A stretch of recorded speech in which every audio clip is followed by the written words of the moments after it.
Hey there, what's up, my big family around the world? If it's your first time watching, we're honored to have you join us in the family. Hit that like button and subscribe to the channel. The sound of sirens is blaring now in wide areas across Israel, in dozens of locations, over 100 sites, due to a missile launched from Yemen. We are currently seeing this image on the screen, which was sent to us earlier from Tel Aviv. You can see the panic among the Israelis as they flee towards what they believe to be shelters.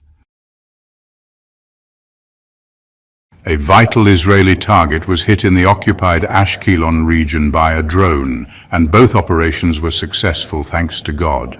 These strikes led to the closure of Ben Gurion Airport for about an hour, creating panic and confusion among the settlers and forcing millions of them into shelters. To the Israeli enemy and the Americans, Yemen, with its leadership, people and army, will not back down from its consistent support of the oppressed Palestinian people. We will not abandon our religious, moral and humanitarian duties, no matter the consequences. We place our trust in Allah and rely on His promise and help.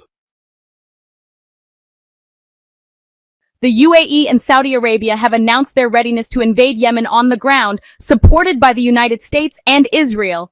New shipments of C-17 U.S. aircraft are arriving in Qatar, and another plane has landed in Jordan.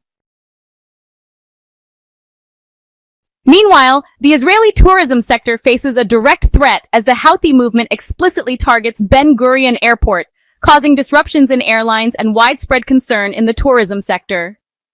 Flight schedules have been reduced by 60%. Mark Feldman, CEO of Zion Tours in Jerusalem, stated that the Houthis are targeting tourism as an economic and psychological pressure tool, and foreign airlines have threatened to pull out if any new missiles land near the airport. As Passover holidays approach, a peak travel season in Tel Aviv, experts expect further shrinkage of the local tourism sector after a brief period of calm due to Yemeni threats, as reported by Channel 2 Israel. On the other hand, the National Interest reported that the United States has spent around $4.86 billion without success in deterring the Houthis, who continue to target American interests with low-cost drones and missiles. The Washington Post highlighted that operations in the Red Sea are depleting expensive ammunition needed for more strategic areas like the Indian and Pacific Oceans. The United States faces the risk of losing more MQ-9 Reaper drones, each valued at $30 million. The Post warned that the Houthis' resilience in the face of prolonged air campaigns without effective Pentagon intervention could lead to further erosion of American credibility, especially under Trump's administration. The source reports that a KC-135 tanker plane is refueling a fighter jet, heading towards the Middle East, likely heading to King Abdullah II Air Base in Jordan, signaling increasing military preparations in the region.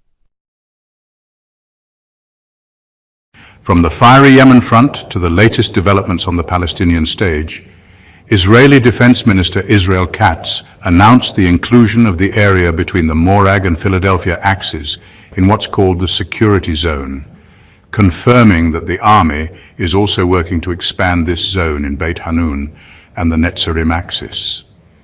In the same context, a Hebrew security source revealed that the Israeli military controls about 30% of Gaza and plans to increase that to 50% if negotiations with the Palestinian movement fail, aiming to pressure them for better negotiation terms. On the Palestinian side, France press reported that a delegation from the Palestinian movement will head to Cairo on Saturday for talks about a truce in Gaza.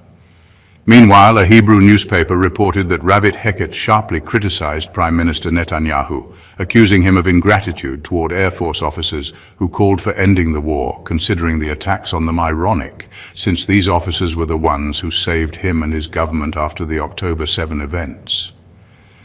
The paper also pointed out that Netanyahu's government's insistence on the war is tied to expansionist ambitions under the banner of the Promised Land. Shifting from the Gaza situation to Iranian-American negotiations, the Iranian Foreign Ministry spokesperson announced the start of indirect talks between Tehran and Washington in the Omani capital, Muscat, aiming to ease U.S. sanctions in exchange for restricting Iran's nuclear program. According to Reuters, citing an Omani source, the Iranian Supreme Leader Ali Khamenei has given Foreign Minister Abbas Araghchi full authority to negotiate, with the duration of talks depending on the seriousness of the U.S. side. Iranian Foreign Ministry advisor warned that Iran would win regardless of whether the talks succeed or fail, considering success at this stage unlikely. An Iranian official told Iran News that Washington's excessive demands could hinder negotiations, hinting at the possibility of proposing a Middle East nuclear-free zone. The New York Times predicted that this round of talks would result in a quick handshake between the two delegations, while Hebrew analyst Nadav Ayal described the talks as critical for the future of the region, potentially preventing a wider war. There's concern in Israel about a new nuclear deal possibly being weaker than the Obama agreement. On the other hand, Iranian Foreign Minister Abbas Araghchi confirmed that the second round of indirect talks between Tehran and Washington would take place next Saturday. Omani Foreign Minister Badr al-Busaidi also confirmed that the first round of talks, hosted by Oman on Saturday, was conducted in a positive atmosphere, aiming for a fair and binding agreement. In a post on X, formerly Twitter, al-Busaidi announced that Muscat hosted U.S. presidential envoy Steve Witkoff and Iranian Foreign Minister Abbas Araghchi as part of mediation efforts aimed at starting a dialogue to achieve regional and global security and stability. Both sides showed a willingness to reconcile, and Oman's diplomatic efforts will continue to support this negotiation track alongside ongoing diplomatic movements. Elsewhere, Iran emphasized its military readiness, with the Defense Ministry spokesperson announcing that the country has produced over 900 diverse defense and weapon systems. The Deputy Defense Minister for Industrial Affairs warned that the enemy may start the war, but it won't be the one to end it, cautioning against any mistakes toward Iran. Turning to the impact of the U.S. trade war with China, President Donald Trump declared that the dollar will remain the preferred currency, predicting it will rise to unprecedented levels. He also stressed that the decision to suspend the tightening of tariffs was not due to pressure from the bond markets. Meanwhile, China announced a hike in tariffs on American goods to 125%, calling it a direct response to Washington's decisions. Western media viewed Trump's tariff suspension as a sign of weakness, arguing that the president was yielding to pressure from financial markets and billionaires, showing vulnerability to Chinese President Xi Jinping. In response, Bloomberg reported that the Trump administration decided to exempt smartphones, computers, and other electronic devices, including those from China, from tariffs in an effort to contain the fallout from the trade war with the Chinese dragon. Now, moving to the backstage of Russia's war against Ukraine in the West, there's been quiet diplomacy in the making. The Russian Tsar has declared that the war won't end unless it's on their terms, and today Washington is helping him achieve those terms for peace. Reuters reported, citing officials, that U.S. presidential envoy for Ukraine Steve Witkoff informed President Donald Trump that the path to a ceasefire in Ukraine is to grant Russia sovereignty over 4 eastern regions. As part of his post-war vision, Witkoff proposed deploying European and Russian troops on both sides of the Dnipro River to separate the warring factions, emphasizing that British and French troops wouldn't provoke Russia. However, the Russian Foreign Ministry denied the presence of Chinese fighters on Ukrainian soil, asserting that China maintains a balanced stance on a settlement in Ukraine. Thank you so much for watching the video.